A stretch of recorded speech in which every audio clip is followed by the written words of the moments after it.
전체의 말씀이지만 1절부터 3절까지 말씀을 함께 봉독하도록 하겠습니다. 시편 29편 1절부터 3절까지 말씀입니다. 함께 읽겠습니다. 시작.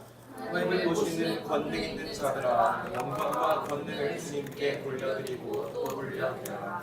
그 이름에 어울리는 영광을 주님께 돌려드려라. 거룩한 옷을 입고 주님 앞에 꿇어 엎드려라. 주님의 목소리가 울리고 울려 퍼진다. 영광의 하나님이 우레소리로 말씀하신다. 주님께서 큰 불을 치신다. 아멘. 오늘부터 우리는 5주간 시편 말씀을 보게 됩니다. 특별히 시편을 통해서 나누고 싶은 것은 예배에 관한 것이고 특히나 예배자들의 태도에 관해서 함께 나눠보고자 합니다. 설교를 준비하는 내내 그리고 설교를 마무리하던 어제 새벽까지도 사실은 마음속에 불안함과 염려가 있었습니다. 왜냐하면 설교 가운데 혹시나 누군가가 저격당하는 느낌을 들을 수도 있겠다. 그래서 긴장을 좀 많이 했고, 제가 원래 설교 전에 긴장을 하면 찬양 때 화장실 갔다 오는 습관이 있습니다. 오늘도 그래서 좀 긴장을 했고, 그래서 계속해서 고민하고 설교를 다듬었지만 혹시나 이거 나를 저격하는 건가 이런 마음이 드시면 맞다라고 생각하시고 정신을 차려야겠다 이렇게 생각하시면 됩니다. 예배자의 태도에 관해서 나눌 것이기 때문에 좀 그런 부분이 없지 않아 있을 것이고, 그래서 오늘 막 굉장히 걱정했어요. 오늘 제발 지각하는 사람 없어라. 오늘 혹시나 지각하는 사람 있으면 내가 또 얘기할 텐데 없어라. 그리고 혹시나 뭐 이렇게 중요한 연락이 오더라도 오늘 설교 중에는 받지 마십시오. 왜냐하면 정말 그러면 설교 중에 저격당하는 꼴이 되기 때문에 네, 아무튼 이렇게 오늘은 예배자에 관해서 함께 나눠보고자 합니다. 시편은 찬양의 고백들이 150가지의 찬양 고백들이 나와 있습니다. 다윗이 주 시편의 저자이긴 하지만 다양한 저자들이 또 찬양팀이 시를 고백하게 됩니다. 우리의 찬양들, 우리가 예배 때 하는 찬양들보다는 훨씬 더 다양한 주제를 담고 있어요. 때로는 다윗이 누구를 저주하기도 하고요. 때로는 자기의 삶을 한탄하기도 합니다. 그러니까 사실 우리는 주일 공예배 때 막 찬양하면서 누구 저주하면 바로 이단 되잖아요. 갑자기 찬양하면서 뭐 너의 수명이 줄었으면 좋겠다 막 이러면 되게 막 갑자기 바로 우리는 이제 이단 되는 거죠. 근데 실제로 다윗은 자신의 시의 고백을 통해서 그의 수명이 줄었으면 좋겠다. 그 사람뿐 아니라 그 사람 가족들도 다 수명이 줄었으면 좋겠다. 막 이런 고백도 하거든요. 어쨌든 다양한 고백 속에서 찬양하고 어떠한 절기 때 부르는 찬양, 성전에 들어갈 때 부르는 찬양 등등 다양한 고백들이 등장합니다. 그런데 이 시편의 핵심은 예배에 관한 이야기를 다루고 있는 것이죠. 어떠한 고백으로 예배할 것인가? 어떠한 고백으로 하나님을 찬양할 것인가? 그렇기 때문에 저희는 5주 동안 5편의 시편을 제가 선택하여서 무엇보다 예배자들의 태도, 우리는 어떻게 예배할 것이고 누구를 예배할 것이고 어떠한 자세로 예배할 것인가에 대해서 함께 좀 말씀을 나눠보고자 합니다. 우리 교회는 다른 교회에 비해서 예배의 수가 현저하게 적지요. 뭐 적다고 말할 것도 없이 주일에 한 번, 그리고 평일 예배 이렇게 2번의 예배를 드리고 있습니다. 그렇기에 우리는 이 한 번 드려지는 예배를 좀 제대로 드릴 수 있어야 되는 것이죠. 뭐 예배가 많은 교회들도 모든 예배를 다 제대로 드려야 되지만 우리는 이 주일 한 번을 어떻게 예배할 것인가, 어떠한 마음으로, 어떠한 생각으로, 어떠한 마음가짐으로 와서 예배할 것인가에 대해서 오늘 좀 함께 말씀을 나눠보고자 합니다. 먼저 시편의 저자는 하나님을 찬양하는 이들의 신분을 밝히면서 1절에 보면 어떻게 기록하냐면 하나님을 모시는 권능 있는 자들아 라고 하나님을 고백하는 자들의 신분을 밝힙니다. 야, 너네는 어떤 이들이냐면 우리는 누구냐면 하나님을 모시는 권능 있는 자들이다. 사실 근데 이걸 히브리어로 표현하면 어떻게 표현되냐면 신의 아들들아 라고 기록됩니다. 신의 자녀들아, 하나님의 자녀들아 라는 고백이죠. 주님께 영광 돌리자, 우리 하나님께 찬양하자라고 얘기하면서 다윗이 어떻게 시작하냐면 우리는 누구냐면 하나님을 모시는 권능 있는 사람들이다. 우리 안에 하나님이 있다. 이것을 다른 표현으로 우리는 하나님의 아들들이다, 자녀들이다 라고 얘기합니다. 하나님 앞에 나아가는 사람들, 예배자로 나아가는 사람들, 예배 드리기 위해 고백으로 나아가는 사람들의 신분은 바로 나는 하나님을 모신 사람들이다. 나는 하나님의 자녀다라는 신분으로 예배의 자리에 참석해야 되는 것입니다. 이것은 우리가 예배에 관해서 생각할 때 많은 차이를 갖고 와요. 우리는 보통 예배를 드릴 때 쉽게 착각하는 것은 예배에 와서 우리의 정체성을 회복하려고 한다는 것이죠. 그러니까 평일 내내 마음대로 살아가요. 월화수목금토 그냥 예수님이고 뭐고 말씀이고 뭐고 찬양이고 뭐고 그냥 마음대로 살아가다가 주일에 예배하러 옵니다. 그러면서 우리 무슨 생각을 하냐면 나 오늘 좀 위로받아야겠다. 나 은혜 받아야겠다. 나 오늘 좀 찬양해야겠다. 말씀 들어야겠다. 그러면서 예배에 참석해서 나의 정체성을 회복하려고 합니다. 잃었던 정체성을 회복하려고 하는 것이죠. 일주일 내내 정체성을 다 잃어버리고 살다가 예배에 와서 그럼 이제 내 정체성이 무엇일까라고 고민하는 거예요.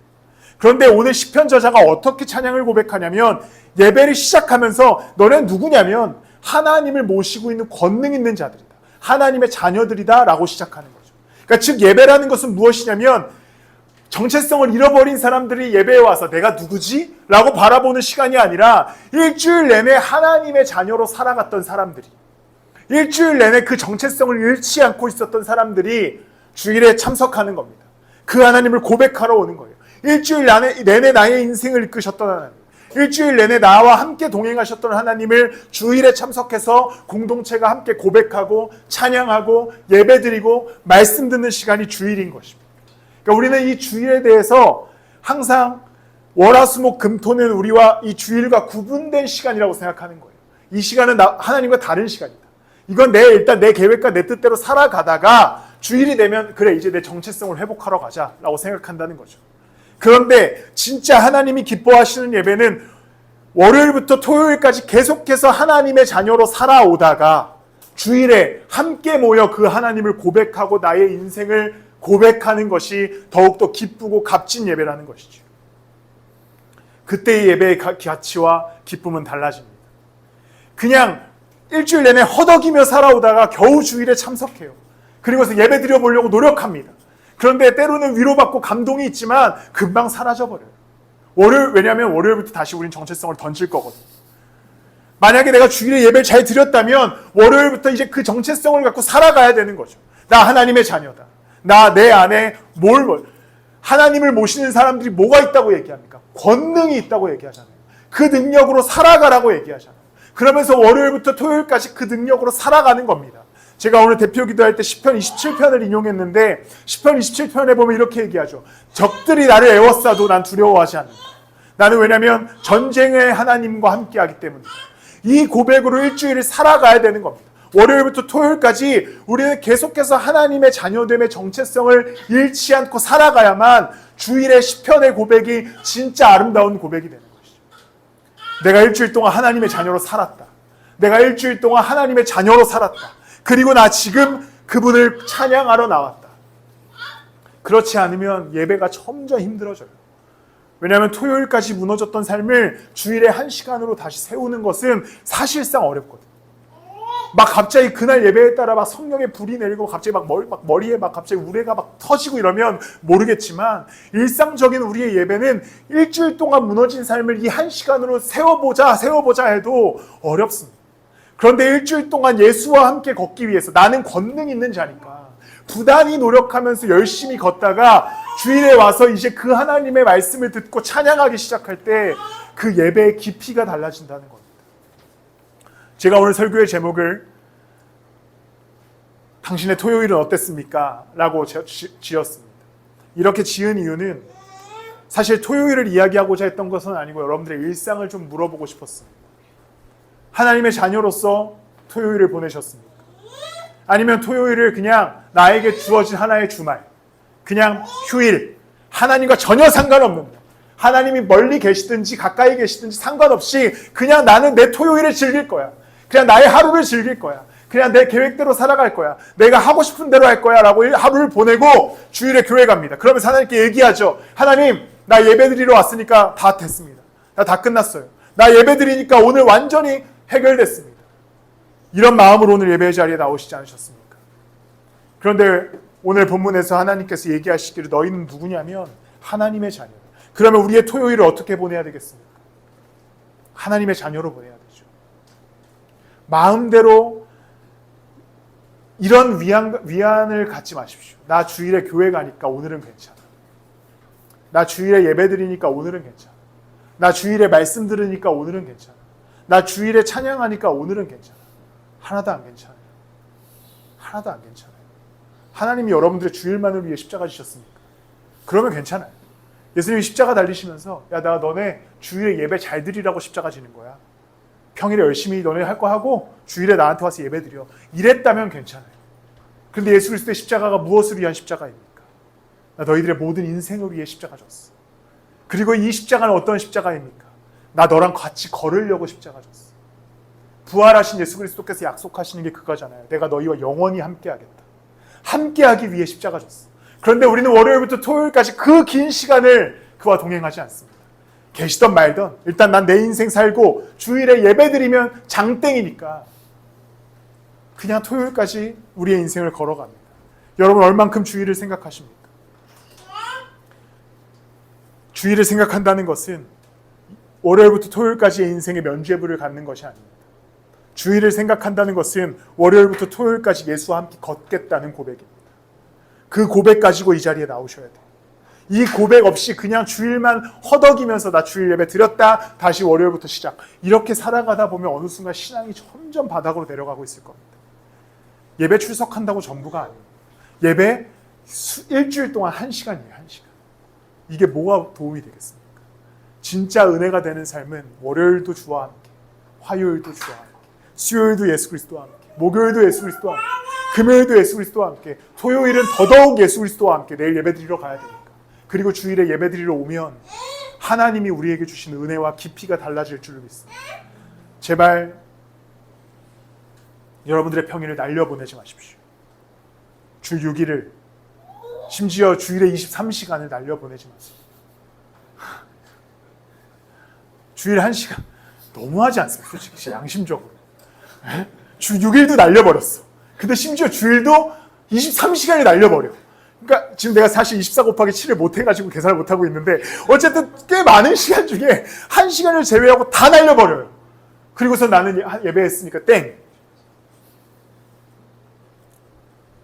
우리가 예수와 함께 동행하는 삶은 월요일부터 토요일까지 주와 함께 걷다가 주일에 와서 주님의 말씀과 주님의 이름을 높이는 삶이라는 사실을 기억하십시오. 왜냐? 우리는 하나님의 자녀이기 때문입니다. 그렇게 한 주간의 삶을 살아가고 다음 주 예배는 우리가 조금은 다른 마음과 모습으로 예배하러 오는 여러분들이 되시기를 축복합니다. 두 번째로 이제 다윗이 시를 고백하면서 이제 어떻게 고백하냐면 2절 말씀입니다. 우리 함께 읽도록 하겠습니다. 시작. 그 이름에 어울리는 영광을 주님께 돌려드려라. 거룩한 옷을 입고 주님 앞에 꿇어 엎드려라. 문맥상으로 보면 1절이랑 좀 헷갈려요. 왜냐하면 1절에 너희들이 모시는 권능 있는 자들이다 라고 하면서 그 이름에 어울리는 그 이름이 누구지? 난가 하나님인가? 이렇게 좀 오해할 수 있어서 개역개정으로 갖고 왔습니다. 여호와께 그의 이름에 합당한 영광을 돌리며, 무슨 말이냐면 이 예배는 누구의 이름에 어울리게 드리래요? 하나님의 이름에 어울리게 드리래요. 여호와께 합당한 예배를 드리랍니다. 그 이름에 합당한. 그런데 우리는 어떻게 예배합니까? 예배는 하나님이 받으시는 시간이고 하나님이 합당하게 예배 받으셔야 되고 그 이름에 맞게 그 이름에 걸맞게 하나님께서 홀로 영광 받으셔야 되는데 우리는 항상 나한테 합당한 예배 드려요. 내 기분에 합당한 예배, 내 감정에 합당한 예배, 내 환경에 합당한 예배, 내 상황에 합당한 예배를 가지고 옵니다. 그래서 오늘은 예를 들어서 기분이 좀 좋으면 이 예배가 합당해져요. 와, 내 기분에 합당하다. 오늘 하나님의 말씀이 적당하다. 내가 오늘 기분이 나쁘면 그 마음 가지고 나와요. 오늘 나한테 합당하다. 이 예배가 합당하다. 합당하지 않다. 그런데 오늘 다윗이 하나님을 고백하면서 어떻게 고백하냐면 그의 이름에 합당하게 영광 돌려라. 그러니까 이 예배는 나한테 초점이 맞춰져 있는 게 아니잖아요. 하나님께 초점이 맞춰져 있는 겁니다.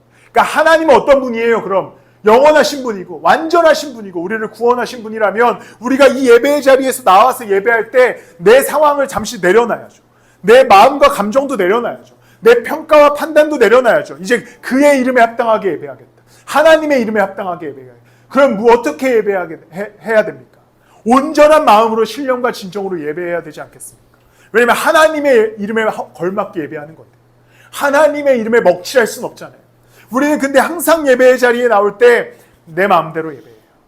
내 마음에 원하는 대로. 내가 피곤해. 그럼 나는 그냥 피곤한 대로 와서 예배해요. 이것을 정신 차릴 생각도 하지 않습니다. 내가 일이 생겼어. 그래서 난 지금 빨리 뭔가 일 처리를 해야 돼. 하나님이고 개뿌리가 없어요. 왜냐하면 난 지금 당장 이거 일 처리해야 되니까요. 내가 지금 관계에 문제가 생겼어. 그럼 내가 예배에 와서 하나님이고 뭐고 이것만 머릿속에 골똘히 생각하면서 하나님이고 뭐고 나한테 합당한 예배 드려야 되니까. 그리고 우린 예배에 와서 계속 판단하고 평가합니다. 나 오늘 은혜 받았나? 오늘 은혜 못 받았나? 뭐 하나님 계신가? 안 계신가? 그런데 오늘 다윗이 얘기합니다. 그의 이름에 합당하게 영광 돌리라. 이 예배는 하나님이 받으시는 예배예요. 여러분들 위로받고자 만들어진 장소가 아니에요. 여러분들 마음에 좀 따뜻함을 주고자 만들어진 장소가 아니라고요. 이 예배는 우리가 정말 우리를 구원하신 예수 그리스도, 우리를 자녀 삼으신 하나님 아버지, 그분을 고백하고 그분의 말씀을 듣기 위해 오는 시간입니다. 여러분들 솔직히 말해서 회사에서 사장님 만나러 간다고 생각해 봅시다. 여러분 직장 상사 만나러 간다고 생각해. 핸드폰 꺼내실 수 있습니까? 난 카톡이나 해야겠다. 뭐 하나님이고 뭐 사장님이고 개뿌리고 말씀하세요. 뭐 말이나 하세요. 나한테 카톡이나 하실 수 있어요? 사장님이랑 1대1 독대하는 자리에서 주무실 수 있어요? 사장님 말씀하시든지 말든지 좀 자겠습니다. 사장님이랑 만나는 자리에서 이어폰 꽂고 있을 수 있냐고. 사장님 빼고 그럼 이렇게 생각해 봅시다. 여러분 친구 만나러 갔어요. 카페에 앉았습니다. 친구 앞에서 계속 인스타 계속 카톡 보내고 친구가 말하든지 말든지 뭐 할 수 있어요? 친구가 여러분들이랑 얘기하는데 여러분 난 자야겠다 오늘 피곤하니까 잘 수 있냐? 왜 그렇게 합니까? 사장님이니까 그의 이름에 합당하게 내가 행동하는 거죠.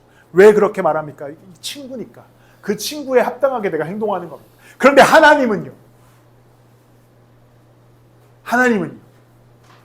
여러분들 앞에 충분히 여러분들이 졸아도 되는 존재이니까. 하나님은 여러분들 앞에 충분히 딴짓해도 되는 존재예요. 하나님은 여러분들 앞에 충분히 하나님이 말씀을 하시든 말든 상관없이 난 내 인생을 더 집중해야 돼 라고 해도 존재입니까?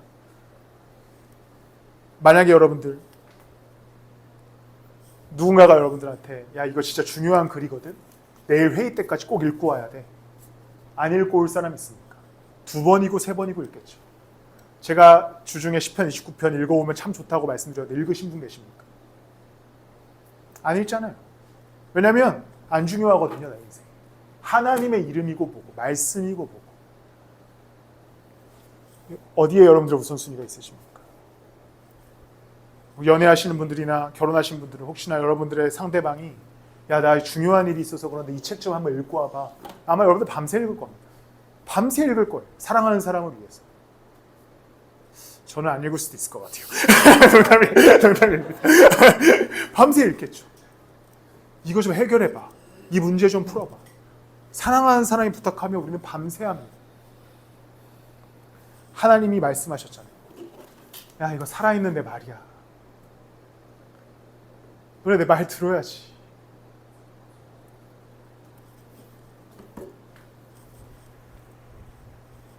여러분들에게 하나님은 누구보다 낮은 존재입니까? 직장 상사보다는 확실히 낮은 존재 맞죠? 내 친구보다도 낮은 존재. 저 바닥에 있는 사람은 아닙니까? 내 필요할 때 그냥 하루 1시간.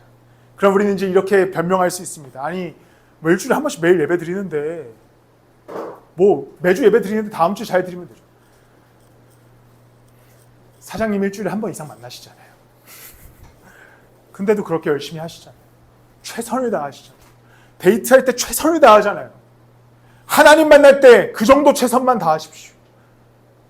하나님 만날 때 여러분들이 세상의 사람과 함께 대화하고 교제할 때 그 정도만 하시라고요. 그래도 충분해요. 왜냐하면 지금까지 하나님한테 그 정도를 못 하셨기 때문에요. 하나님은 그것만 보셔도 너무 기쁘실 겁니다. 여러분들 예배의 태도가 어떻습니까? 그의 이름에 합당하게 예배하고 있습니까? 아니면 내 이름에 합당하게 예배하고 있습니까? 하나님의 이름에 합당하게 예배하시는 여러분들이 되시길 축복합니다. 여러분들이 어떤 문제가 있든 여러분들이 어떠한 상황 가운데 있든지 우리는 이곳에 와서 나를 위해 예배하는 것이 아니라 하나님을 높여드리는 자리이기 때문에 우리는 이제 거룩한 옷을 입기 위해서 최선을 다해야 됩니다. 이제 예배자들에게 어떻게 얘기하냐면 거룩한 옷을 입고 예배하라고 얘기합니다. 여러분 중요한 약속이 있기 전날 무슨 생각합니까? 내일 뭐 입지? 내일 어떻게 입고 가지? 그리고서 이제 맵을 꺼내죠. 여기를 가려면 어떻게 가야 되지? 무슨 버스를 타야 되고 무슨 지하철을 타야 되죠? 치밀하게 준비해서 약속에 나가잖아요. 근데 오늘 하나님이 예배자들에게 얘기합니다. 거룩한 옷을 입고 여호와께 예배할지어다. 이 말은 무슨 말입니까? 예배하면 거룩한 옷을 입혀준다는 게 아니잖아요. 야, 예배하면 내가 거룩한 옷 입혀줄게라고 말씀하지 않아요. 예배자들은 거룩한 옷을 입고 예배 자리에 나오래요. 하나님의 말씀을 입고 거룩함을 입고 예배 자리에 나오셔야 되죠. 일주일간의 인생, 이제 한 주간 여러분들을 삶으로 보내드리면서 예배자의 태도로 살아가십시오. 하나님 여러분 구원하여 주셨고 자녀 삼아 주셨는데 그 이름에 먹칠할 수는 없잖아요. 하나님의 자존심. 야, 내가 저 세상 애들보다 못하냐? 야, 내가 네 남자친구보다도 못하냐? 내가 네 남편보다도 못하냐? 내가 네 친구보다도 못하냐? 내가 너 그 아는 언니보다도 못하냐? 아니 내가 너 동네 슈퍼 아저씨보다도 못하냐? 내가 저 편의점 직원보다도 못하냐? 점점 내려가요. 내가 저 지하철에서 만난 저 아저씨보다도 못해? 하나님 어디 계십니까? 여러분들의 인생이 어디 계세요? 하나님은 그의 이름에 합당하게 영광 받으셔야 되는 분이지 내 이름에 합당하게 영광 받으시는 분이 아닙니다. 이제 예배자의 태도를 바로 세우고 하나님의 영광에 맞게 홀로 예배하는 여러분들이 되시길 축복합니다. 예배는 감정적인 자리가 아닙니다. 마지막으로 오늘 예배할 때 이제 시편의 오늘 구성이 어떻게 되냐면 3절까지는 하나님께 이렇게 예배하자라고 고백한 이후에 4절부터 10절까지 하나님의 그 고백, 하나님의 위엄이 등장합니다. 하나님 이런 분이시다. 막 우레소리와 같이 막 폭풍 속에서 하나님이 말씀하시는 장면이 나온 다음에 이제 11절에 이렇게 고백됩니다. 우리 11절 함께 읽도록 하겠습니다. 시작. 주님은 당신을 따르는 백성에게 힘을 주신다. 주님은 당신을 따르는 백성에게 평화의 복을 내리신다. 이제 하나님께서 어떻게 말씀하시냐면 자 이제 나한테 와서 너희들은 내 자녀니 내 이름에 합당하게 예배해라. 그러면 이 예배하는 자들에게 어떻게 얘기를 하시냐면 힘을 주시고 평화의 복을 내리시겠다라고 약속합니다. 그런데 이 문장의 핵심은 무엇이겠습니까? 백성에게 힘을 주신다. 백성에게 평화의 복을 내리신다. 어떤 자들에게요? 왜요? 한글 못 읽으십니까? 자, 어떤 자들에게요? 여러분 예배에 왜 나오셨습니까? 주님 따르기 위해 나온 거예요. 그분의 말씀을 듣고 내가 이제 이 일주일간 어떻게 예수 그리스도 따라가야 되는가를 고민하기 위해서 묵상하기 위해서 나온 겁니다. 근데 우리는 여기까지가 분리돼 있어요. 하나님 예배 나왔으니까 내게 힘 주세요. 하나님 예배 나왔으니까 내게 평화와 복을 주세요만 생각합니다. 그런데 진짜 예배의 가치는 주님을 따르는 백성에게 힘과 복을 주신다고 얘기합니다. 최근에 한국교회가 무너졌다라는 얘기를 많이 하는데 되게 희한한 현상이 있습니다. 한국교회에 지금 찬양팀들이 막 활개를 쳐요. 날개쳐 올라갑니다. 뭐 이름을 대면 문제가 될 수 있으니까 뭐 이렇게 있죠. 그들이 막 찬양 예배를 드립니다. 저는 순간 궁금해졌어요. 왜 이게 갑자기 이렇게 부흥할까? 젊은 애들이 막 가서 막 영상 엄청난 영상 편집 너무 좋은 일입니다. 사실 젊은 청년들이 그곳에 가서 예배하는 건 너무 좋은 일이지만 마음이 불안해지기 시작했어요. 얘네 이거 그냥 찬양하고 위로받으러 가나? 그냥 마음 따뜻해지러 가나? 그냥 뜨거움 느끼러 가나? 그 예배가 진짜 예배가 되려면 그렇게 찬양하고 말씀 들은 이들이 어떻게 돼야 됩니까? 주님을 따라야 되죠. 주님을 따라야 돼요. 이거 없으면 말짱 도루묵이. 아무것도 아니에요. 우리가 예배했으면 하나님 찬양했으면 집회에 참석했으면 찬양을 들었고 고백했으면 설교 말씀을 들었고 정말 좋은 막 훌륭한 설교자들의 음성을 들었으면 거기서 끝나면 아무것도 아니라는 겁니다. 이제 어떻게 돼야 되냐면 주님은 당신을 따르는 자들에게 복을 준다. 그 말씀을 듣고 따르기 시작할 때 거기에 복이 있다는 겁니다. 그 찬양의 고백대로 살아가기 시작할 때 거기에 복이 있다는 거예요. 우린 이것을 진짜 우리 삶의 진리로 받아들여야 됩니다. 그냥 위로받고자 하면 법정 스님 책 읽어도 위로가 돼요. 그냥 위로받고자 하면 그냥 좋은 글귀만 읽어도 위로가 돼요. 근데 하나님께서 우리에게 주시는 복은 야 내가 글로써 음악으로써 위로해 주는 게 아니라 너가 듣는 그 하나님의 말씀으로 너가 고백하는 그 찬양으로 살아가면 거기에 복과 평화가 있다라고 얘기합니다. 최근에 어떤 찬양팀에서 오면서 아내랑 차에서 얘기했는데 한 곡을 냈습니다. 화제가 됐어요. 막 일반인들도 너무 좋아한대요. 막 조회수가 몇백만이 나와요. 너무 좋다. 찬양팀이 만든 노래가 이렇게 인기가 좋아지니 좋다. 근데 그 찬양엔 단 한 번도 예수 그리스도와 하나님이 등장하지 않습니다. 단 한 번도요. 그래서 순간 이런 생각을 했어요. 야, 그러면 그게 오케이. 막 사람들이 칭찬하더라고요. 와, 이런 찬양을 만들었다. 대단하다. 막 박수 쳐줘요. 근데 무슨 순간 이런 생각이 드는 겁니다. 어떤 설교자가 나와요. 기가 막힌 위로의 말을 합니다. 하나님 없고, 예수님 없고, 십자가 없고, 그리스도 없고, 계속 좋은 말만 해줘요. 자, 무슨 그 찬양 제목 얘기해도 될까요? 너 혼자 걷지 않을 거야. 너 같이 걷는 사람 있어. 예수님은요? 하나님은 어디 계십니까? 우리가 찬양하는 이유, 우리가 말씀을 듣는 이유, 나 위로받고 마음 몽글몽글해지고 사랑받고 이러려고 하는 거 아니에요. 주님을 따르는 백성에게 힘을 주신다. 당신을 따르는 백성에게 평화와 복을 내린다. 따라가야 됩니다. 우린 따라가야 돼요. 하나님의 말씀을 들었으면, 예배했으면 이제 월요일부터 우리는 이제 시작하는 겁니다. 어떻게 따라갈까? 어떻게 예수 그리스도를 쫓아갈까? 어떻게 내게 말씀해 주시는 이 말씀을 따라 하나님과 함께 동행할까를 고민하셔야만 우리는 진짜 예배할 수 있습니다. 우리 교회는 아까 광고 때도 봤지만 반주자가 이미 4명입니다. 사실은 찬양인도 하셨던 분들도 제 생각에는 거의 한 대다수지 않을까 싶어요. 근데 아마 다들 그랬으니 경험해 본 적 있으실 겁니다. 주일 예배만 끝나면 완전한 감정적 소비를 느낍니다. 오늘 예배 끝났다. 집에 가야지. 왜 그랬을까요? 왜 그랬을까요? 예배에 일하러 갔기 때문이죠. 그러니까 월요일부터 막 예배만 생각하면 스트레스를 받습니다. 나 일해야지. 근데 제가 오늘 여러분들한테 얘기하는 것이 예배 와서 봉사하고 하나님 따르라는 얘기 아니에요. 예배 와서 나 뭐 섬기고 하나님 따르라. 야, 이게 하나님 따르는 거야. 이 얘기 아니에요. 잘 와서 찬양하고 말씀 듣고 월요일부터 여러분들의 인생을 예수님 따라가라는 겁니다. 아무것도 안 하셔도 돼요. 아무것도 안 하셔도 돼요. 반주 없어도 돼요. 대표기도 없어도 되고요. 근데 뭐가 필요하냐면 예배 드린 자들의 삶이 필요합니다. 월요일부터 토요일까지 열심히 예수님 따라가는 여러분들이 되시기를 소망합니다.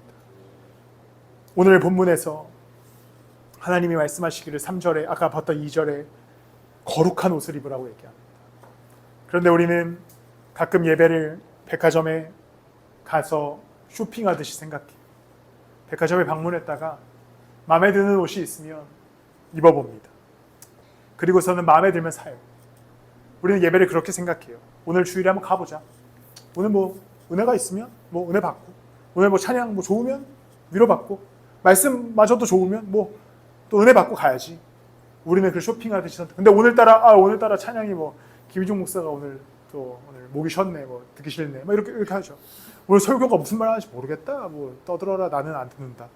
나는 오늘 피곤해 자야겠다. 나는 그냥 오늘 졸리니까. 그리고서 오늘은 마음에 드는 옷이 없어서 나옵니다. 그런데 우리의 예배는 하나님이랑 같이 무슨 옷 입을까 생각하러 가는 시간입니다. 어떤 옷이 거룩한 옷일까? 어떤 옷을 입고 나가야 될까? 사랑하는 성도 여러분, 예배하십시오. 내일부터 시작입니다. 아니요, 오늘 예배 끝나고부터 시작입니다. 제대로 예배하고 하나님을 섬기고 하나님을 따라가서 진짜 복과 평화를 누리는 여러분들이 되시기를 예수 그리스도의 이름으로 축복합니다. 말씀을 마무리합니다. 오늘 이 시편의 제목을 성경에서는 어떻게 얘기하냐면 폭풍 속의 주다라고 얘기합니다. 왜냐하면 3절부터 우레소리와 같은 엄청난 소리로 하나님이 나타나시거든요. 예배를 받으시는 하나님은 엄청난 폭풍과 파도 가운데도 나타나셔서 우레와 같은 소리로 말씀하십니다. 우리의 인생에 폭풍이 칠 때, 우리의 인생에 파도가 칠 때, 우리의 인생에 지진이 났을 때, 우리의 인생이 어떤 상황 가운데 있을지라도 하나님은 우레와 같은 소리로 여러분들에게 말씀하여 주실 겁니다. 그러니 이제 말씀에 순종하십시오. 그러니 이제 말씀을 따라가십시오. 그때에 진짜 복과 평화를 누리는 인생이 되실 것입니다. 그렇게 걸어가시는 여러분들이 되시기를 예수 그리스도의 이름으로 축복합니다. 우리 함께 찬양하실 텐데 우리 마지막에 했던 찬양입니다. 주께 가까이. 이 간절한 마음과 찬양을 함께 하면서 오늘 말씀을 잘 생각하셨으면 좋겠어요. 찬양하시겠습니다.